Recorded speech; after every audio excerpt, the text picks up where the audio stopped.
Olá, cidadãos da Galileia, sejam muito bem-vindos a mais um Branding Tudo Podcast. Aquele podcast que você aprende a construir marca de diversos fatores, diversos segmentos, diversas estruturas. Você vai aprender a construir marca desde a sua essência.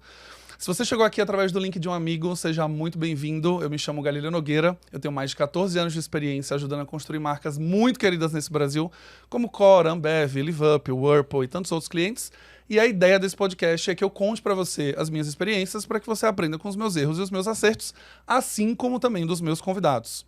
Lá no final do episódio eu vou te lembrar de dar 5 estrelinhas se você gostar desse episódio e mandar para pelo menos 3 amigos. Não se preocupe porque eu te lembro lá no final, você não vai esquecer, porque senão você vai perder o seu visto e você não vai conseguir mais ouvir os episódios.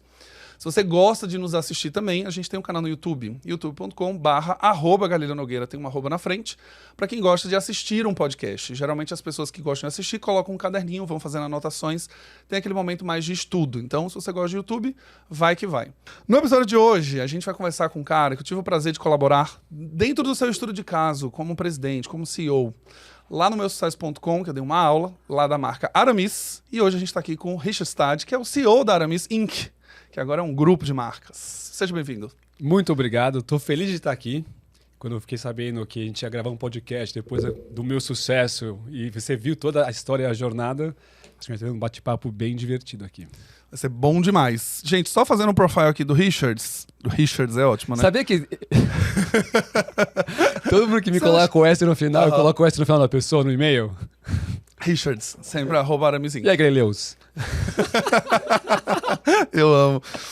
Bom, o Richards é o CEO da Aramis Inc. desde 2014, quando ele assumiu a posição dele quando ele tinha 29 anos. Mas ele passou por algumas empresas, é formado em administração pela SPM São Paulo, já foi diretor comercial de marketing e hoje é dono de tudo. Dono de todas as coisas. A gente vai conversar com ele aqui para falar um pouquinho sobre o desafio de construir marca de moda masculina no Brasil, inclusive. Que eu imagino que não deva ser fácil, né, Richard? Eu acho bem divertido. Eu me divirto construindo marcas no Brasil e acredito que o mercado de moda masculina tem uma baita oportunidade. Então é sempre como a gente enxerga as oportunidades que aparecem e o aprendizado que você tem, né? No final, são já 16 anos trabalhando com isso, então você acaba aprendendo muito o que fazer, o que não fazer. Uhum. Gostei muito do começo da sua apresentação. Todo mundo vê um CEO de companhia e acha que ele vai falar só as coisas de sucesso. Eu tô aqui para falar meus aprendizados e no final, acho que quanto mais insights a gente trouxer para ter boas provocações e que sugerem uma reflexão positiva, eu acho que é um sucesso do conteúdo. É isso, né? Acho que toda vez, ainda mais quando a gente fala de cargos, né? As pessoas esperam que só tenha sucesso, né? Então, e toda vez que eu vejo, geralmente, conteúdos que falam sobre erros e acertos, os erros, eles são sempre muito minimizados, né? Não, eu errei ali na logística, o estoque foi um pouco para mais. Nunca é, de fato, um erro que você fala, putz, isso aqui a gente não deveria ter feito. Isso aqui foi ruim para a marca, isso aqui foi ruim para o negócio. Então, a gente vai conversar sobre isso. Que bom que você está aberto. Eu tô. E pra gente já falar de aprendizado, eu queria fazer uma pergunta que, como eu fiz o seu estudo de caso, eu sei tudo, né, sobre você e sobre a Aramis. Mas a Aramis passou recentemente por um rebranding, um reposicionamento. Eu lembro, né, como consumidor, que a Aramis tinha um perfil muito mais alfaiataria, aquele homem que vai se vestir social, aquela coisa um pouco mais... uma roupa mais específica para trabalho, etc. E hoje a gente tem uma outra Aramis. Ela passou por esse reposicionamento justamente para ter um homem mais moderno, mais conectado com o espírito do tempo. Quando que você percebeu que precisava fazer essa virada de chave? Quando você percebeu que a marca, ela... Eu vi até um vídeo você falando esses dias, vou fazer esse adendo rápido, quando você fala que não existe uma marca nova ou velha, existe uma marca que não se atualizou. É isso aí. Quando que você percebeu que a Aramis, ela poderia ter ficado um pouco desconectada com a realidade atual do homem moderno, principalmente? Essa pergunta é muito boa e eu vou trazer um dado que... Foi muito interessante essa provocação pessoal e às vezes, como o Steve Jobs fala, né, connecting the dots. É muito fácil olhar para trás, conectar os pontos e ver a jornada e às vezes quando você está vivendo não é tão simples. Uhum. Quando eu assumi a presidência em 2014, a gente fez uma rodada, trouxe um fundo de investimento e nessa rodada eu assumi a presidência. De 14 a 2019, a gente cresceu por ano 14% ao ano. Quando a gente olha 14% ao ano, é um bom crescimento. E olha que interessante, o fato de ela crescer com consistência... Por mais que eu já entendia que tinha movimentos de marca que eu iria fazer, a gente tinha muito gradual. Exemplo, vamos tirar a alfaiataria da vitrine. Porque a gente acha o quê? Que se eu tirar a alfaiataria da vitrine, o cliente vai perceber que não tem alfaiataria na loja? Não faz sentido algum isso. E uma percepção a gente tem 8 bilhões de pessoas no mundo. A gente tem 8 bilhões de mundos. A marca hoje tem 27 anos. na época a gente fez o reposicionamento dia 25. Não é sutil o seu movimento para um cliente perceber uma mudança de hábito que ele já tem sobre a marca, sobre a percepção dela, e às vezes você mexeu na sua vitrine inteira, mas para o consumidor ele nem olha, ele passa reto. Por quê? Porque ele já está com a mente dele direcionada para algo que ele foi fazer, e se a marca não está no lugar de escolha pessoal dele, movimentos graduais não chegam no consumidor.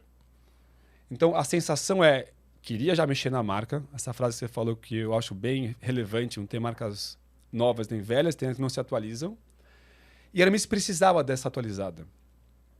Quando a gente foi construir a Urban, eu comecei a construir a Urban em 2019. E o fato de ter construído do zero uma marca, logo, posicionamento, sortimento, e ter, debruçado nisso, quando eu olhei para a Aramis para o lado, falei, eu preciso mexer nisso aqui antes. Legal. Aí veio a história da pandemia, que a gente pode falar um pouco, mas acho que é passado, mas o negócio começou a derreter. 93% no mês caindo, 85% no outro, era um caos. E essa hora, cada um enxergou de um jeito. O meu olhar foi, eu vou reconstruir esse negócio. Eu entendo que as marcas mais tradicionais estão um pouco paradas. Tinha um lugar desse reposicionamento de casual sofisticado, que eu entendi que era um movimento natural. Você falou bem, né? A gente é reconhecido por alfaiataria, mais por ternos, por camisa. Então, a gente já tinha um reconhecimento de uma marca que tem qualidade. Eu só tinha que migrar isso e acrescentar um lado casual. Tão simples assim, não tão simples de executar. Uhum. Porque todos os pontos de contato da marca tinham que passar essa mudança simultânea. Só que a gente fez isso na pandemia, então eu não tinha loja. Minha primeira apresentação foi um logo novo, um site novo e eu falando que não ia ter mais alfaiataria na loja. Então, foi muito legal ver que precisou um momento muito desafiador para poder olhar para dentro e falar, sabe uma coisa? Que oportunidade de reconstruir esse negócio. E eu tinha essa energia que eu precisava gastar, é isso. Eu estava com muita energia, eu estava bem chateado que eu estava derretendo a companhia e eu falei, eu não posso simplesmente aceitar. E aí, quando a gente apresenta agora e conversa, parece uma história muito linear. E voltando no que a gente estava conversando. Não é linear. Eu coloquei fogo no parquinho em todas as áreas, ao mesmo tempo. Então foi marketing, foi produto, foi comunicação, layout de loja, sortimento, tudo, tecnologia, tudo. Teve horas que eu acho que eu exagerei, o fogo está muito alto, eu olhava para o lado e falei, o que eu faço com isso? Eu podia ter começado em algumas áreas específicas, né? Sim, e ao mesmo tempo não. Perfeito. Porque se eu começasse em áreas específicas, não fizesse um movimento completo, por mais desafiador que seja fazer algo tão transformacional, a gente não teria o êxito de percepção do consumidor. Sim. Então, eu estava até... A gente já falou um pouco do OPM do curso que eu fiz, a gente vai falar um pouco sobre isso, mas um dos aprendizados que falaram muito lá é quando você faz uma transformação, se você fatia muito ela, você não consegue executar num prazo de tempo específico, você perde potência. E meio que foi meu feeling de querer fazer. E aí sim, teve fogo em todo que é lado, deu um trabalho razoável de você ir ajustando. Mas quando você vai tendo clareza do que você está fazendo, o seu posicionamento, como o mercado está percebendo, como outras marcas estão operando, falei, essa a nossa chance. Eu falo que nosso maior concorrente não é a marca ABCD, era a Companhia Internacional, era outras oportunidades. Então a gente tem uma oportunidade de apresentar uma marca que consiga dialogar com o consumidor, que talvez não olhava para uma Aramis ou para comprar no Brasil, e a gente vai entregar tanto valor percebido que a gente tem que surfar essa oportunidade. E aí foram um dos drivers, esses incentivos, que me trouxeram para, no momento tão desafiador, querer mexer em tudo ao mesmo tempo. O ponto de, quando a gente fala de reposicionamento de marca, principalmente, rebranding, né? Ele precisa acontecer em todos os pontos de contato. Ele não dá para ser simplesmente uma atmosfera em marketing ou uma atmosfera só em layout de loja, ou como você falou, tira da vitrine e as pessoas perceberam a mudança. Elas não perceberam. E eu acho um ponto legal de reforçar aqui para quem está ouvindo, existe uma história de marca construída ao longo de 25 anos. Né? Então, a herança de marca ela é muito forte na cabeça das pessoas. E isso é uma das coisas que demora a se construir e demora a se destruir também, essa lembrança que ela tem. Né? Então, isso é uma das coisas que algumas vezes com o cliente eu converso muito. Você tem um histórico, as pessoas têm uma conexão, ela tem sinapses lá formatadas, que a sua marca é aquilo dali. Para ela entender que ela não é mais aquilo, agora é uma coisa nova, ela vai demorar para entender, e se você comunicar pouco ou fizer essa transformação fatiada, ela vai demorar mais ainda para entender. Porque em algum momento ela vai olhar e vai falar, mas só na vitrine? Mas no site é a mesma coisa? Mas os produtos são os mesmos, nada mudou. E aí a transformação ela vai ficar realmente picotada. Né? A construção de imagem como um todo, ela precisa acontecer nesse canhão, digamos assim. Tinha um risco, quando a gente fez o reposicionamento, de embarrigar a companhia. Quer dizer, o consumidor que já comprava não se identificar mais e a gente não ter velocidade de trazer clientes novos. Então, quando você faz um reposicionamento, tinha essa variável na equação. Um dos motivos pelo qual eu acredito que foi importante fazer um movimento dinâmico simultâneo. E você pegar a Aramis de 21 contra 19, a gente cresceu 25%, e ano passado a gente cresceu 35%. E esse ano a gente está crescendo mais 25%. E se eu fizer uma enquete aqui agora, quantas pessoas já viram reposicionamento? 20% das pessoas viram. Uhum. Esse é outro ponto interessante. Mesmo crescendo tanto, é tão grande o mercado. E é tão complexo você trazer um novo olhar de percepção para algo que as pessoas já têm uma verdade absoluta, que a consistência de marca e trabalho ela é fundamental. Então, é como você olha, copo meio cheio, meio vazio. Eu fui fazer uma palestra no VTEX Day. Aí eu estava lá, falei, levanta a mão quem viu o reposicionamento no começo. Tinha lá seus 20, 30%. Aí eu olho e falo assim, a gente está crescendo 25% ao ano. E a gente não conseguiu nem levar para de fato as pessoas todas perceberem. Olha o tamanho da oportunidade que a gente tem de ter disciplina e consistência de construir a marca que já foi reposicionada. Agora é um trabalho mais simples, mas não menos desafiador, de escalar essa percepção de marca. E a escala ela vai vir junto com comunicação, não tem jeito.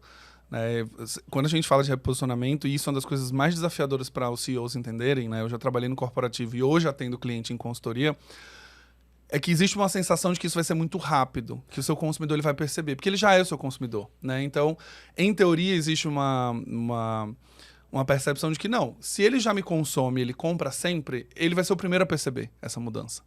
Né? E se ela é uma mudança sutil, pior ainda, porque ele não vai perceber mesmo.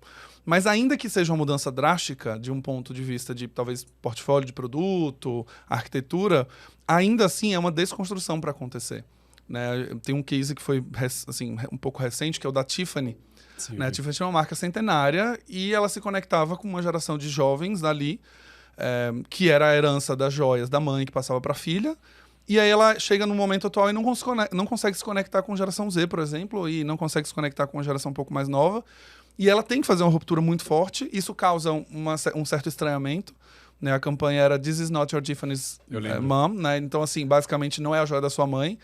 E aí um pedaço do consumidor se sentiu ofendido, que é como assim você está acabando com a herança de uma marca, ao mesmo tempo falando, cara, mas para eu conseguir ser a marca que vai fazer uma colaboração com a NBA, eu não consigo ser a Tiffany do passado.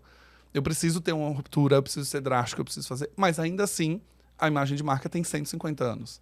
Então não vai ser tão fácil de desconstruir isso e vai demorar para fazer isso acontecer, né? Essa campanha foi pré-aquisição da LVMH. E aí a LVMH fez esse trabalho grande de reposicionamento, reabrir uma loja em Nova York, toda reconstruída o posicionamento dela, uma campanha 3D, quer dizer, não é simples pegar uma marca com tanto história e herança e atualizar ela para conectar com o consumidor mais novo. Então, é um belo desafio e acho que vai ser um baita case para a gente acompanhar e ver como eles vão fazer essa transformação. Bom demais. E nessa mudança que você falou justamente sobre consumidor, eu quero entrar um pouco nesse detalhe. Vocês fizeram algum tipo de pesquisa para entender como que era o perfil do consumidor hoje ou versus o anterior? Que implicações teriam essa mudança? Como que a gente minimiza esse distanciamento? Né? Quando a marca ela vai se reposicionar, existe essa preocupação. O consumidor que me compra há 25 anos pode olhar para aquilo e não querer mais. Vocês fizeram um processo para entender mais o consumidor primeiro antes de fazer o movimento ou foi uma coisa mais freestyle, que é super comum de acontecer, tá? O freestyle é do tipo, vamos fazendo e depois a gente descobre. Teve os dois. E tem uma coisa importante. Quando a gente começou a mexer na marca, eu fui reticente em começar a fazer pesquisa no começo do reposicionamento. Por quê? Porque às vezes você começa a mexer na marca e você faz uma pesquisa e provavelmente as pessoas não perceberam essa mudança ainda, eu acho que pode dar um descompasso de visão do que você quer fazer com a marca. Quando a gente deu fazer o reposicionamento, eu fiz pesquisa. Então eu cheguei a contratar uma das grandes consultorias para fazer maior potencial de Aramis e marcas novas para a gente mapear territórios. Nesse processo, a gente fez uma pesquisa para poder entender a percepção do cliente em relação a Aramis. Quem não é cliente Aramis é a percepção de marca. Depois a gente fez uma outra pesquisa depois de um tempo para ouvir não clientes da marca, o que eles percebiam quando eles olhavam as imagens, as campanhas, o produto. E vou falar, esse processo dói. Você tem que estar muito aberto para receber as críticas, por mais que você possa concordar ou discordar, não importa. Posicionamento não é o que eu acho, é o que acham da gente. E se as pessoas estão entendendo isso, o erro não é deles, o erro é nosso. Sim. Então, a gente fez algumas pesquisas esses anos. E isso foi me trazendo uma clareza que eu tinha que fazer algo audacioso, porque senão ia ser muito lento. Quando a gente foi reposicionar, a gente fez pesquisa. Tanto com quem começou a comprar a marca há menos tempo, por que começou a comprar. Quem já comprava a marca há muitos anos, por que continuou a comprar? E quem não comprava a marca, por que não comprava? E a gente começou a juntar essas informações. Mas se você pegar o que a gente fez em 2020, a Zenha fez em 21 e a Hugo Boss fez em 22, muito similar. Marcas muito conceituadas, mais para um lado de alfaiataria, que trouxeram o casual para dentro do sortimento, na comunicação, e acho que são cases bem interessantes também de reposicionamento. Então eu fiquei feliz, porque quando eu fiz isso, tem uma turma que olha e fala, você é muito louco, né? Imagina eu descobri depois isso. Eu estava na minha convenção virtual, então eu estava no estúdio gravando a convenção, no meio da pandemia, então só tinha começando a abrir as lojas. Falei, a gente vai mudar o logo, vou apresentar um novo logo, um novo posicionamento, tudo Ethereum. Porque era tudo um material de branding construído que não estava ainda implementado na prática. E vai ter mais alfaiataria na loja, porque a gente é casual, a gente é sofisticado. Eu descobri depois, rodando loja, que uns gerentes meus colocaram a mão no rosto e falaram, eu não acredito que no meio da pandemia esse cara vai mexer na empresa inteira. Não é possível. Mas eu tô aqui há 16 anos. Aí eles olharam entre eles e falaram, cara, ele já tá aqui há tanto tempo, fez um bom trabalho, vamos pôr confiança. Mais uma aposta neles. aqui, né? E foi importante fazer isso. Então, se eu fosse ouvir todo mundo em volta de mim, a probabilidade de a gente não ter feito algo tão audacioso era gigante. Porque não é fácil você mexer em algo. Todo mundo fala, eu gosto de transformar. Cara, mudança dói. Mudança mexe dentro de você. Quebra várias verdades absolutas que você tem sobre o que você acredita que é o caminho ou que era o seu caminho. E você usou uma palavra importante no começo. É como você mantém legado, mas você consegue desprender de todo o resto. Porque as pessoas, às vezes, confundem o conceito de legado. E, para mim, o legado é essência. A gente não abriu mão de qualidade, de bom produto, de bom relacionamento com os colaboradores, com os clientes. A gente não abriu mão da nossa essência. Mas o fato de poder ter clareza disso, todo o resto era questionável. E vou dar um exemplo. A gente voltou a vender mais alfaiataria. E precisou, porque teve uma demanda. Mas aí foi um olhar nosso de desconstruir para construir. Eu falei, ok, não quero ser uma marca grande de alfaiataria. Não vejo sentido no futuro da marca nisso. Tenho concorrentes de alfaiatarias bem relevantes. Qual é o meu lugar na alfaiataria? E a provocação era não ter ou não ter. Era ter. Mas ter o quê? O que eu quero entregar de valor para o cliente e o que eu vou entregar de diferencial para o mercado? E a gente achou um lugar que a gente entendeu que era o nosso posicionamento em alfaiataria, que hoje é 7% da minha venda, que é importante, que atende um consumidor que tem essa percepção e quer encontrar uma alfaiataria bonita, com um bom corte para eles, mas está num canto da loja, onde eu chamo para frente as coleções mais atuais que a gente vem construindo. Então, eu acredito que quando você vai para um caminho e você quebra várias verdades absolutas, você tem que estar preparado para ajustar. Também você não pode criar a sua próxima verdade e simplesmente ir. O negócio, ele é em movimento. E acho que o interessante é você entender como você consegue perceber esses movimentos, ter clareza e ajustar. E você vai errar, e você vai acertar, e está tudo bem. Desde que você tenha consciência, quando você está errando, ajustar. E de que você está aberto também, isso, né? Eu acho que você trouxe aqui uma coisa que para mim, acho que desde que eu trabalhei no corporativo, eu trabalho com marca tem 14 anos também. Então, o que você tem de Aramis, né? Eu já tenho um pouco na carreira. E é muito difícil os presidentes eles estarem abertos, né, em pesquisa. Assim, eu basicamente já trabalhei nos últimos 3 anos como consultoria mais, né, atendendo diretamente cliente. E eu já passei, e todos eles eu recomendo pesquisa. E principalmente em movimentos anteriores a qualquer mudança, para que a gente consiga ter um tracking para o depois. Então a gente faz a pesquisa antes de tudo, antes de mudar qualquer coisa. E depois a gente vai fazer daqui a 6 meses, 1 ano, para entender o que houve de fato, mudança em percepção. E, Richard, assim, o que eu já ouvi essa pesquisa está enviesada, Essa base de dados não é a base do meu cliente. Esse perfil que vocês colocaram não é o perfil do meu consumidor. Mas não é isso que os meus vendedores falam, mas não é isso que quem está na ponta acha. E é muito complicado, porque a gente tem, né, na metodologia de pesquisa, a gente tem aquela primeira rodada que são de perguntas abertas, e aí eu tive um dos clientes que falou isso, assim, eu não acredito nessas respostas, isso aí está enviesado, essa base está enviesada, e a gente só simplesmente respondeu, cara, se numa pergunta aberta, em que o consumidor tem que escrever um parágrafo sobre o que ele pensa sobre sua marca, você acha que está enviesado, eu não tenho mais o que fazer. Porque não é nenhuma inteligência artificial cuspindo dado para mim. É uma pessoa que sentou, respondeu uma pesquisa e ela escreveu um parágrafo dizendo o que ela pensa sobre a marca. Ou o que vem na mente dela, né? A primeira marca que vem na mente, etc. Ela teve que escrever o nome. Então, se você não acredita no que o consumidor está dizendo sobre você, justamente porque não era o que você gostaria de ouvir, de que você talvez é uma marca ultrapassada, que você é uma marca datada, que não se conecta mais, o que eu posso fazer com esse material, né? E alguns clientes meus já engavetaram pesquisa, assim, de tipo, não, prefiro não usar. Eu acredito. Eu estou numa fase, e acho que é interessante até compartilhar, porque é um dos aprendizados que a gente tem buscado. Informação é tudo. Uma coisa que eu aprendi que eu achei óbvio, mas, de novo, o óbvio tem que ser dito, porque às vezes a gente não tem essa reflexão e é importante. Não é a estratégia e a operação que ganha o jogo, é a qualidade da informação atrás.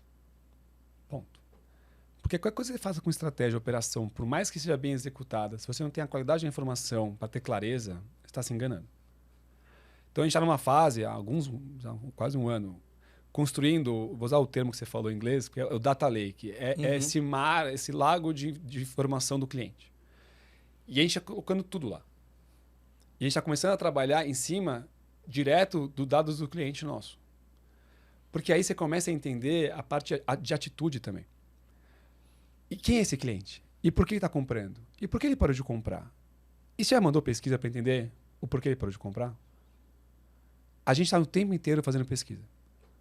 E é interessante você juntar esse quebra-cabeça. Porque se você pegar só a informação do seu cliente fiel, legal, o cara gosta de você, maravilhoso, a marca é boa, você está feliz. Mas por que alguém comprou e parou de comprar?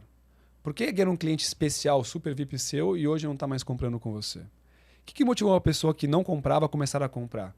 Quando você começa a juntar essa qualidade de informação e você consegue centralizar e em cima disso tomar decisão, fica muito mais fácil. Às vezes não é fácil, mas fica muito mais claro. Aí é uma questão de escolha de qual caminho seguir. E não vem por percepção de achismo, né? Eu acho que o consumidor está olhando para tal lugar. Não, você sabe exatamente o que ele está fazendo. E aí o que eu acho bom quando a gente fala da área de insights, insight não é pegar o dado e imprimir o PDF, né? É justamente juntar esse quebra-cabeça justamente desse lago de informações e você conseguir extrair uma atitudinal dali, né? E é uma das coisas que eu mais vejo assim, em marca também, é ignorar o atitudinal em que o consumidor ele muda de comportamento, ele muda de hábito, ele não é a mesma pessoa de 5 anos atrás. Às vezes ele casou, às vezes não casou, às vezes teve filho, às vezes não, ele não é a mesma pessoa. E o que eu vejo é muito a teoria sendo aplicada. Não, mas a persona da marca é essa daqui. A gente já escreveu, a persona da marca é essa. Né? O homem que compra a Aramis é esse homem daqui, ele tem X anos, ele é executivo. Cara, não é, né? Não é necessariamente isso. Não é necessariamente isso que vai se sustentar por anos também da marca. Eu tenho uma questão com... Eu ouço muito, qual a persona? Eu ouço muito isso, todo o tempo inteiro. Eu tenho uma provocação que eu faço para o time bastante. Você pegar Facebook, você pegar Netflix, não é sobre idade. Não é sobre idade. Se uma mulher de 70 anos gosta de ver filmes, de biografias, como eu gosto de ver, ele vai receber o mesmo conteúdo. É a mesma coisa com o consumidor. Ele não é uma pessoa só. Às vezes ele trabalha de um jeito, mas ele gosta de sair de fim de semana de outro jeito. Então, eu acredito muito mais em criar uma marca que as pessoas entendam valor e percepção. E moda é expressão, moda é atitude. E criar a marca que as pessoas se identificam. E alguns vão se identificar para ir no fim de semana. Outros vão se identificar com a marca mais para o trabalho, pelo estilo deles. Tá tudo mudando. Não tem mais esse dress code formal. Você se veste como você se sente bem. E como você quer estar num lugar passando uma percepção de uma imagem sua. E eu acredito que a roupa tem esse poder. Então, quanto mais a gente consegue construir uma marca que as pessoas veem valor em usar e saber que isso tem uma conexão com ela, é mais importante. Então, quando a gente vai batendo de persona, Eu lembro uma história muito engraçada. Um dia eu estava na loja, muito tempo atrás, tinha um jovem de 18 anos comprando e eu sou de 70 comprando. Aí eu falei, como comunica uma marca para isso? E no final não é nem sobre um nem sobre o outro. É sobre um lifestyle que você quer apresentar. Uhum. E quem vai se identificar, qual a idade, qual o momento que ela vai querer usar a roupa, é uma decisão dela. Para mim, o desafio nosso é criar um sortimento tão relevante que eu consiga mostrar para o consumidor que a gente tem esse sortimento inteiro aqui. Mas se às vezes ele vai querer comprar uma categoria em outra loja, ou porque eu tenho que apresentar essa categoria como um diferencial que a gente já tem, é um trabalho nosso. E é um trabalho muito de loja também, de experiência, de jornada de cliente. Sim. Então a gente está no meio de um projeto de design de experiência, mapeamento de jornada atual, jornada futura. Como a gente conecta essa jornada? E como a gente, no final, gera valor. A disputa não é do dinheiro, é do tempo. Então, o que você vai entregar de valor para o seu consumidor para ele querer gastar o maior ativo dele, que é o tempo, e o segundo é o dinheiro. Então, o que você vai entregar, além de um bom produto? E aí é essa equação que o tempo inteiro tem que se balancear entre sortimento, produto, comunicação e posicionamento. Resumo da ópera, né? O tempo inteiro você tá, qual é o lugar que eu ocupo ali no coração da pessoa, com esse lifestyle que eu projeto, mas eu tenho que ter produto para ser entregue nisso também, e eu tenho que comunicar, porque senão ele não vai saber que existe. Eu acho que esse é um... E o legal é que a gente era reconhecido por algumas categorias. E o desafio pra gente é ser reconhecido por todas as categorias. Então, quando você olha o mercado, a gente quis entrar com mais força no jeans. Porque a gente entendeu que a gente já vende jeans há 20 e poucos anos. Mas a gente fez uma baita campanha de jeans. Primeiro a gente contratou modelista, estilista, montamos uma estrutura. 6 meses trabalhando em modelagem, criação de coleção. Estava pronto, collab com o Cauã de jeans. Qual o público que eu queria atingir com essa campanha? Tem gente que olhou essa campanha e falou, essa campanha não é para mim, cliente da Aramis. Não. Não foi pensada em você. A gente tem N campanhas pensadas em você. Essa campanha foi pensada em trazer um novo público para a marca. Então tinha que provocar um olhar e falar, uau, isso aqui é Aramis? Eu preciso conhecer. Então quando você pensa em marca e construção, o que eu estou atendendo no meu cliente atual? O que eu estou trabalhando para trazer o cliente que eu gostaria que começasse a comprar a marca? E quem são eles? E como eu vejo o mercado em relação a isso e aonde eu enxergo minha potência? Porque tem um pouco de ajuste no que você já é reconhecido, o que você quer ser reconhecido e por quem. Sem abrir mão de quem gosta de você e te valoriza. Mas se você focar só nisso, você está deixando um mar aberto de opção gigantesco.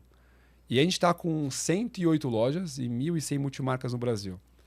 É uma das maiores capilaridades nacionais masculinas. Uma das coisas mais difíceis que tem para mim se chama distribuição. Distribuição. É muito difícil chegar numa capilaridade dessa. Quando você chega, a pergunta não é mais quanto mais eu consigo, porque já tem um plano. 170 lojas, 1.300 multimarcas. É como eu cresço onde eu já estou. Uhum. E como eu trago mais consumidores para vivenciar esse momento de marca. E aí sim você consegue manter uma curva de crescimento interessante. Excelente, excelente. E eu sou suspeito para falar porque a gente começou, né, eu falando justamente que a Aramis não era uma marca que se conectava comigo e estou eu, exatamente, não usando uma alfaiataria, mas estou usando um outro produto que até um dia desse não existia dentro de uma marca que não se conectava, assim, de fato comigo. Né? Era uma marca que eu sempre vi, conhecia, né? Dentro da pirâmide lá de marca era o conhecimento altíssimo, consideração e preferência muito baixa, justamente por não me conectar tanto com a marca quanto com o produto. São marcas que não representam o meu lifestyle, né? E são produtos que não é o que eu uso. Eu sempre trabalhei em startup, sempre usei roupas muito casuais e alfaiataria, por exemplo, é uma coisa que eu usava muito pouco. E aí você vem uma colaboração com o Cauã Raymond, por exemplo, que vem trazer um portfólio de produto que não é o usual da marca. Ele, de fato, adiciona uma camada extra nos últimos 2 anos. Sim. Qual foi o objetivo, então, de trazer um cara como o Cauã para cá? A história é muito boa. Não tinha. Vou começar pela verdade. Só trouxe um garoto propaganda Não, eu não tinha orçado essa verba. Lembra, eu estava vindo de uma pandemia, reposicionando a nossa marca, eu não tinha verba para isso. Mas o novo agente dele, que é o Luciano, que é amigo meu, ele tinha acabado de mudar de área e tinha pego o Cauã para agenciar ele. Ele me ligou. Falou, Rick, comecei a agenciar o Cauã, tá acabando o contrato que ele tinha com uma marca, pensei em você. Falei, puxa, Lu, obrigado, cara. Mas não tenho muito nada pensado, mas podemos conversar. Tanto é que eu cheguei e falei, eu quero conhecer o Cauã. Por quê? Eu falei, eu não quero um garoto propaganda. Ou eu quero alguém que vai me ajudar a construir algo, porque eu acredito que o consumidor compra a verdade. E só colocar um cara bonitão na foto, não sei se vai resolver o que eu preciso hoje em dia e nem tem orçamento. Até que o Cauã brinca comigo. Você foi a primeira pessoa que me entrevistou antes de fechar. Todo mundo me contrata, eu vou lá e sento e faço um material. Eu falei, mas eu não estava procurando. Mas sem se identificar, eu vou te apresentar o que eu estou construindo. Qual é o meu desafio? O que você tem de vontade? Tipo, ele está numa fase de querer empreender. Eu quero ter voz, eu quero participar. Eu falei, tá bom. Se a gente alinhar um acordo que você faz collabs com a gente, que você traz seu olhar, e não é só uma foto, um vídeo, eu topo. Ele falou, cara, é exatamente o que eu estou buscando fazer na minha carreira. Aí cheguei pro meu conselho e falei, então, tem uma proposta nova aqui para vocês. Trazer o Cauã, nesse momento de reposicionamento, é uma pessoa que consegue validar um trabalho que a gente está fazendo, porque vai estar lá ativamente falando. Aí eu tentei negociar uma redução de EBITDA no ano. Sem sucesso. Não, ele falou, você faz o que você quiser, você contrata a Caô, você faz a campanha, mas o EBITDA orçado é o EBITDA orçado. Eu falei, tá bom, vendido, vou fazer o que eu acredito que para a marca vai ser importante. Então, o Cauã foi muito mais uma oportunidade de encaixar uma pessoa que eu gosto muito hoje em dia, ficamos amigos, eu gosto muito dele, com um momento de marca, de reposicionamento, e ambos com a vontade de co-criar. Como não fazer isso? Não faz sentido algum não fazer isso. E aí a gente está há 2 anos trabalhando juntos. E você já consegue enxergar frutos dessa colaboração? Com certeza. Com certeza. Essa está usando é a collab que ele desenvolveu para a campanha de namorados do ano passado. Ele que veio com essa onça. Eu estava na pré-estreia do filme dele, e aí ele me encontra na pré-estreia e fala, tô com uma ideia. Eu falei, qual a sua ideia? Eu quero fazer uma coleção de onças. Eu falei, onças? Onças. Eu falei, tá bom, vamos sentar com o time e vamos ver o que a gente pode criar. E aí saiu uma coleção de onças, e aí tem outros produtos que ele traz de referência, que ele tem de moda e de filmes, e ele quer trazer para dentro da marca. Então, é divertido ver o processo criativo e a colaboração. É maravilhoso. Eu acho que do ponto de vista de validar e a chancela de um posicionamento novo, é exatamente o frescor que a marca precisa, né? Quando ela sai daquele lugar de não estar sendo só associada a uma marca histórica de 25 anos, que sempre foi clássica, com um cara mais moderno, mais conectado, e que ele colabora também, né? Eu acho que mais do que trazer como garoto propaganda ou como influencer da marca, a gente tem vários. é isso, né? E a fidelização, ela é muito baixa, né? Quando você pega uma pessoa que faz com, sei lá, 6 colaborações com 7 marcas diferentes, basicamente, se você pagou, ele participou, né? A primeira campanha que a gente fez não foi com ele, de reposicionamento, que foi na pandemia. A campanha era Redescubra Aramis. Você tem que ter muita coragem de ter uma marca de 25 anos que ia bem e fazer uma campanha só redescubra. É um convite para redescobrir algo que talvez você tenha uma percepção antiga. E tinha começado a mudar ainda. Então, e aí foi meio que uma jornada. Todo mundo fala muito de sorte, né? O que é sorte? Sorte é oportunidade e competência. Teve uma oportunidade. Às vezes você vai acertar, às vezes você vai errar. Mas eu tendencio, quando eu vejo uma oportunidade que na minha matemática faz sentido, vai lá e faz. Vai lá e faz. E que bom que a campanha se chama Redescubra, né? Eu acho que você deixa bem claro para o consumidor o que você precisa. E eu adoro campanhas que são literais nesse aspecto, né? É difícil conciliar, geralmente, quem está em marketing, a aceitar que a campanha chama Redescubra Aramis, e é isso, né? Não é uma campanha que vai ganhar prêmio, que vai ganhar Lions, ela vai estar ali para cumprir uma função dela. Eu sempre uso em conteúdo a referência de Avon, e a campanha da Avon chama Olha de Novo para Avon. E era exatamente isso, né? Eu tive acesso aos documentos das relações para investidores, e o ponto era uma marca centenária, envelhecida, que não se conectava mais, que tinha percepções de qualidade muito associadas a percepções muito baixas de qualidade. E no documento para investidores eles falam, né? A marca precisa de um novo olhar, e esse novo olhar precisa ser convidativo. Sim. E ao invés de você chegar e fazer uma campanha extremamente inspiradora, conceitual, a campanha é Olha de Novo para Avon. É só isso. E aí ela convida o consumidor para olhar para esse novo lugar. Claro, a marca ela passa por um processo inteiro, né? Então eles mudaram todas as embalagens, mudaram todos os produtos, mudaram todos os modelos, mudaram todas as fotografias, mudaram de fato. Depois que você muda tudo, você tem que convidar o consumidor para redescobrir. Simples assim. Simples assim. Vocês mantiveram por quanto tempo essa campanha, você lembra? Redescubra foi a primeira, sei lá, 6 meses.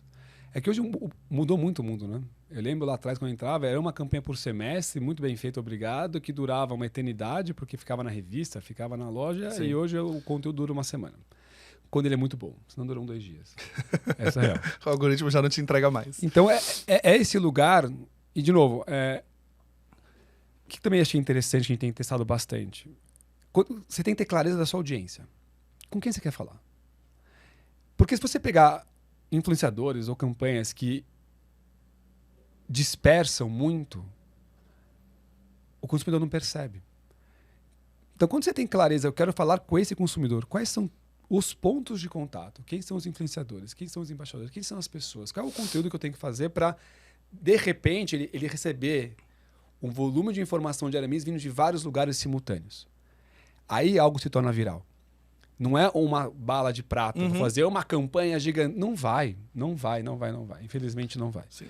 Então, quando você tem clareza de quem são as pessoas que passam credibilidade e as pessoas admiram e respeitam. E aí é uma consistência de trabalhos de cocriações legais, de conteúdo para chegar, para no final ter aquele não é que a Aramis mudou?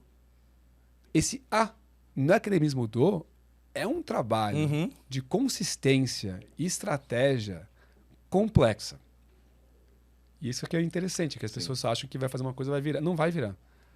Não tem bala de prata. Não tem bala de prata. Não. A gente está falando de um mercado, né? Eu discuti isso num episódio anterior.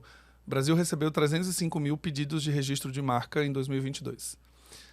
Os pedidos de registro, eles não necessariamente são marcas novas, né? Sim. A Aramis pode registrar 45 pedidos de registro, mas são simplesmente variações. Sim. Mas mesmo que você faça uma conta de padeiro, desses 300 mil, metade sejam, de fato, proteções de marca e a outra metade sejam marcas novas, a gente está falando de 150 mil novas marcas. Se a gente ia pegar 10%, para ser o mais pessimista possível, a gente ainda está falando de 15 mil novas marcas no Brasil anualmente.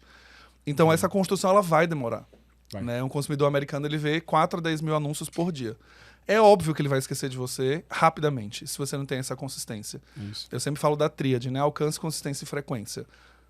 Ela é uma tríade que precisa parar de pé. Não adianta você alcançar muita gente uma vez só, não adianta você alcançar muitas vezes pouca gente, ou não adianta você alcançar muita gente muitas vezes por um mês. Porque depois você acabou, né? E aí o resto do ano você não fala mais com esse consumidor. É verdade. Então, a tríade, ela é desafiadora e que bom que você tem essa visão. Eu fico feliz porque eu acho que existe os CEOs e presidentes, né, eles têm uma paixão pela marca que algumas vezes impede de ver isso. Se você não comunicar, se você não mantiver essa tríade em pé, o consumidor vai te esquecer, ele não vai entender o que está acontecendo, ele não vai perceber uma mudança se você não faz isso corretamente. E é difícil construir e é muito fácil perder. Dá muito trabalho você trazer novos clientes, muito trabalho, para você poder ter consistência de comunicação. Exatamente. Bom, a gente está chegando ao final e eu preciso te perguntar uma coisa que me intrigou muito na realidade, que é Urban Performance. Vamos para Urban. Cara, o Urban foi uma marca, como você falou, começou a ser estudada em 2019. Sim. Foi lançada recentemente. Sim.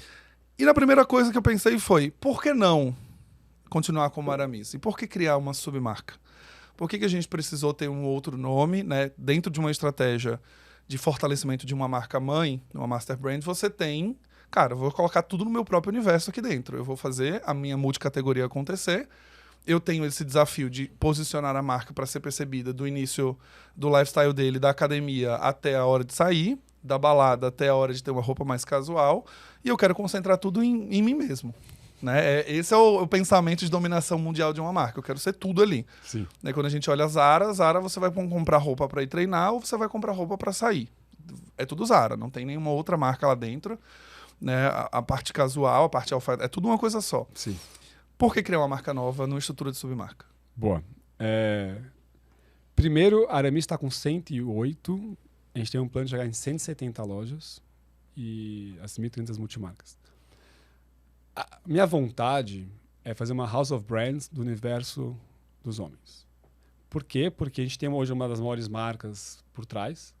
A gente tem uma estrutura que as pessoas às vezes não percebem, mas a qualidade do time que a gente tem hoje, ela é espetacular. Eu tenho uma visão de construir algo maior. E se eu travo numa marca só, eu tenho uma capilaridade máxima que eu posso chegar. Quando eu vejo as categorias da Aramis, a gente tem o Move, que é a parte mais jeans casual, a gente tem o Icon, que é a parte mais fashion, a gente tem o Cosmo, que é a parte mais pima, alfaiataria. Quer dizer, o meu sortimento de Aramis ele é grande. E ele atende uma jornada muito importante do nosso consumidor. Qualquer coisa que eu colocasse a mais, tem uma coisa que eu gosto muito, chama teoria das restrições. Para eu colocar algo, eu tenho que tirar algo. É física, não cabe. Ponto 1. Ponto 2.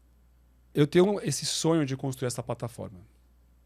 E eu tinha que fazer a primeira marca, além de Aramis. E se eu resolvi lançar uma marca nova, foi um trabalho longo esse. Eu queria fazer algo que ninguém fez. Eu fiquei disciplinado que eu queria fazer uma marca que não existisse ninguém fazendo no Brasil. E poucos fora, por sinal. E eu fui estudar esse negócio. Aí eu vi uma marca em Nova York que me chamou a atenção. Falei, pô, esse negócio me parece o futuro. É interessante essa funcionalidade. Na massa, anti-odor, proteção V, para viajar, mobilidade. A gente vive uma mobilidade muito grande. Aí eu falei, ok, então entendo que se eu vou para um novo desafio, eu quero que seja uma coisa totalmente nova. E a Urban veio para mim como um desafio muito legal. Porque todo mundo fala, mas você podia estar dentro da Aramis. Eu podia. Mas até onde a marca poderia chegar dentro da Aramis? Eu olho para esse negócio e o que eu entendo? A gente está buscando o cliente que compra as marcas de esporte. Nike, Adidas, Trek, qualquer uma delas. E a gente quer completar a jornada dele com nossas categorias. Então, é camisa, é costume, é jaqueta, é polo Pimatec, é camiseta Pimatec. É um produto muito diferenciado, que não tem ninguém fazendo. Mas tem um mercado gigantesco de pessoas que gostam de roupa de esporte e usam ela quando não estão fazendo esporte ou nem sabiam que podia ter um nível de produto que atendesse à necessidade deles. E aí, como a gente já tinha a Aramis, natural a gente usar corners dentro da Aramis para poder começar a impulsionar a marca. Abrindo lojas separadas. Nasceu digital ela primeiro. E eu vejo um negócio que deveria chegar nas suas 50 a 100 lojas. Assim, não deve ser uma coisa tão complexa em chegar. E é um novo território. E aí, o que a gente está construindo, e a visão é construir essa plataforma de marcas, eu tinha que lançar a minha primeira. Uhum. E eu tenho outras ideias que a gente quer lançar também, que já está meio que guardadas na gaveta, mas eu também aprendi a ter disciplina. De uma Aramis em constante crescimento demanda muita atenção. E lançar uma marca do zero, mesmo com a estrutura por trás grande, é bem trabalhoso. É uma nova marca. É uma nova marca, é um novo posicionamento, é uma nova mentalidade do time de entender que não é Aramis Inc., então eu tenho que dar atenção para elas, eu tenho que pensar diferente para elas. E eu tenho debatido muito, coisas que eu aprendi também no curso, quando você traz uma inovação e você tenta jogar o jogo tradicional, você mata a inovação. Então, a minha maior provocação de Urban para mim hoje é se eu estou lançando uma inovação, como eu mudo o jogo. E isso traz uma mentalidade para a companhia de pensar diferente.